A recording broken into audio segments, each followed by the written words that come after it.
चाहिए कि कैसे वो पॉलिसीज बने जिसका फ़ायदा एक आम आदमी को हो सकता है। लेकिन यही लांडी स्पोर्ट्स कॉम्प्लेक्स एमकेएम के दौर में क्या था, आज पीपल्स पार्टी के दौर में क्या है, ये सोचने की ज़रूरत है। यानी कि निज़ाम ठीक होता है, निज़ाम को चलाने वाले अगर ठीक नहीं है ना, तो जितना भी अच्छा आप निज़ाम बना लें वो नहीं चल सकता। वही निज़ाम है, आज एमकेएम की सोच नहीं है, आज पीपल्स पार्टी की सोच है, आज बिलावल साहब की सोच है। तो आपको वो चीज़ें जो बंद थी वो खुलते हुए नज़र आ रही हैं, जो चीज़ें ख़राब थी वो बेहतर होते हुए नज़र आ रही हैं। तो मैं समझता हूँ कि हमें फोकस इस बात पे करना चाहिए, जो अच्छे लोग निज़ाम के साथ जुड़े हुए हैं उनको सपोर्ट करें, उनको तक़वियत दें, उनको आप मज़ीद सपोर्ट फराहम करें, ताकि at the end of the day एक आम पाकिस्तानी की मसाइल में बेहतरी आ सके, मसाइल में कमी आ सके, और जो मुआशी भंवर में वो फंसा हुआ है उसको हम निकाल सकें।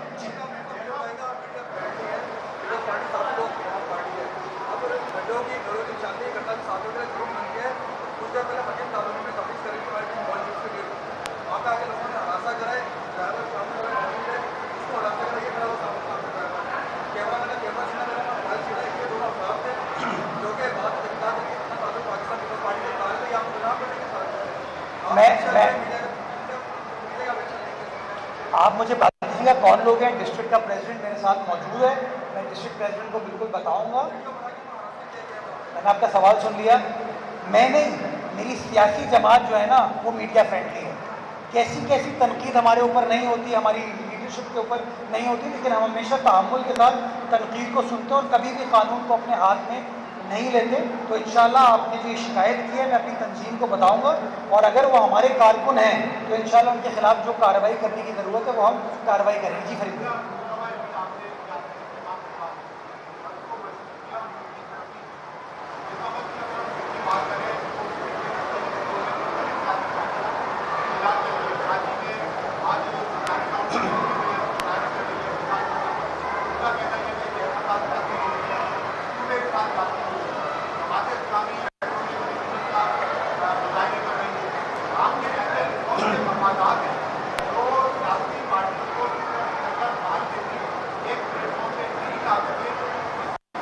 बड़ा अच्छा सवाल किया आपने। उसका एक ही वजह है, मैं इस मैं से बाहर निकला। इंसान अपनी ज़ात से इतनी मोहब्बत करने लग गया है कि ये सोचते हैं कि बस इनको इख्तियार मिल जाए, इनको इक़्तिदार मिल जाए तो सारी चीज़ें ठीक हो जाएंगी। मैं जमात इस्लामी के सियासी हक़ का एहतराम करता हूँ, लेकिन आप मुझे बताइए कि शारे फैसल को ब्लॉक करके मगरिब की जमात कराना, 20 लोग खड़े थे, मैंने वीडियो देखी वो नर्सरी के मकाम पर। यार नमाज़ पढ़नी थी, नमाज फ़र्ज़ है, सर्विस लेन है, नर्सरी के ब्रिज के नीचे ट्रैफिक पुलिस की मस्जिद है, उस मस्जिद में नमाज़ पढ़ लेते। उसी नर्सरी पे एक और बड़ी मस्जिद है जो फर्नीचर मार्केट के बराबर है, वहाँ नमाज़ पढ़ लेते। लेकिन नहीं, उन्होंने कहा हम शारे फैसल पर नमाज़ पढ़ेंगे, और वो 20 या 18 अफराद ने पूरी शारे फैसल को चौक कर दिया। ये दुरुस्त चीज़ है। वो एमकेएम वाले जो कि चाइना कटिंग के क्रिएटर हैं, मास्टरमाइंड हैं, पता नहीं क्या क्या नहीं किया, आज कहते हैं कि शहर को हम ठीक करेंगे, जिनने शहर को तबाह किया। तो मैं समझता हूँ इस मैं से बाहर निकलना चाहिए। हमें ये सोचना चाहिए कि मनहसुल कौम किन किन चीज़ों को किस किस तरीके से एड्रेस करने की ज़रूरत है। जो एमकेएम की सोच है, जहाँ वो कहते हैं कि हम हावी होंगे लोगों के ऊपर, मैं उसका हामी नहीं हूँ। जहाँ जमात इस्लामी की सोच है कि हम हावी होंगे, मैं उसका हामी नहीं हूँ। मेरी सोच ये है, मेरी पार्टी की सोच ये है कि हमें लोगों को कायल करने की ज़रूरत है, लोगों के साथ बात करने की ज़रूरत है। और कभी भी आप लोगों को तकलीफ़ पहुँचा के, लोगों को इश्तियार दिला के मसाइल को हल नहीं कर सकते। अगर मसाइल को हल करना है, संजीदगी के साथ बैठने की ज़रूरत है, काम करने की ज़रूरत है। जब संजीदगी के साथ बैठेंगे, पाकिस्तान पीपल्स पार्टी साथ खड़ी होगी। मैं आज सुबह नईम रहमान साहब की प्रेस कॉन्फ्रेंस देख रहा था, उन्होंने बड़ा ज़बरदस्त डिमांड की कि पेट्रोल को 235 रुपये का हो जाना चाहिए। ये कहा ना उन्होंने, मैं भी ये डिमांड कर देता हूँ, लेकिन ये दायरे कार तो बताएं होगा कैसे। ये सबसे आसान तरीका ये काम हो जाना चाहिए। आप मुझे बताइए, कोई हुकूमत, मैं हुकूमत का तर्जुमान नहीं हूँ, लेकिन फिर भी मैं कहता हूँ ये जो सोच है उस सोच को चेंज करें यार, कि मसाइल को हल कैसे करना है ये बताएं। मसाइल क्या है हम सबको पता है, हम सब चैंपियन हैं मसाइल को जानने में। मसाइल को हल कैसे करना है उसके ऊपर गुफ्तगू करने की ज़रूरत है, उसके ऊपर बात करने की ज़रूरत है। काश जब नईमुर रहमान साहब प्रेस कॉन्फ्रेंस कर रहे थे तो उनसे कोई पूछता कि नईम साहब बताइए कि 235 का ठीक है पेट्रोल कर देना चाहिए, कैसे करेंगे ये बताइए।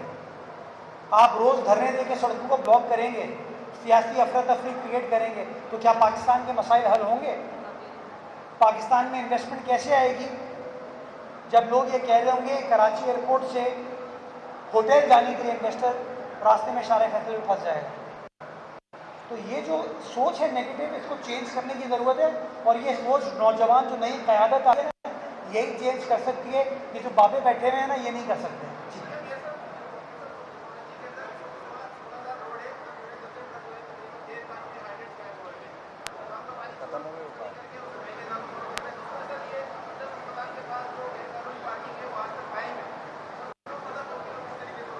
यार वो पार्किंग मेरी तो है नहीं ना, केएमसी तो सड़क की पार्किंग को ख़त्म कर चुकी है। इसका बेहतर जवाब आपको टाउन से पूछना चाहिए, सिर्फ एक टाउन से नहीं, हर टाउन से।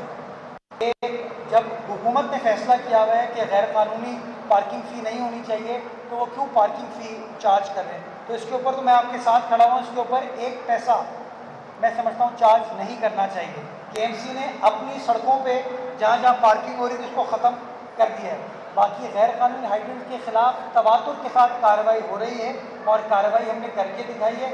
आपने जिस चीज़ की निशानदेही की है माजी में भी वहाँ पे कार्रवाई हुई है, एक बार फिर मैं आपको इंशाल्लाह कार्रवाई करके दिखाऊंगा। जी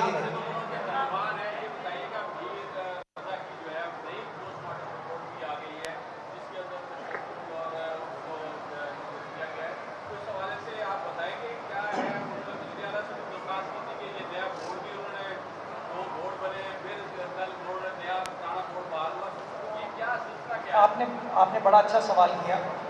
मैं आपको बताऊं कि मरहूम के इंतकाल के बाद मैं खामोशी से उनके घर गया, उनके वालिद साहब से, वालदा से, उनकी बहन से, चचा से मैंने मुलाकात की और उसमें उन्होंने अपनी गुजारिशात मेरे सामने रखी कि उनके क्या एतराज़ात हैं पुलिस की तफ्तीश के ऊपर। उनका मानना ये था कि ये सुसाइड का केस नहीं और पुलिस सुसाइड की तरफ सोच रही है। मैंने उनको इस बात की यकीन दहानी कराई कि जो भी उनके जहन में सवालात हैं उनको एड्रेस किया जाएगा और जब तक वो मुतमईन नहीं होते इस इन्वेस्टिगेशन को ख़त्म नहीं किया जाएगा। मैंने उनके पॉइंट ऑफ व्यू को, उनके एतराज़ात को वज़ीर आला सिंध और वज़ीर दाखिला तक पहुँचाया और उन्होंने भी इस बात की यकीन दहानी कराई कि हुकूमत का इसके अंदर कोई इंटरेस्ट नहीं है।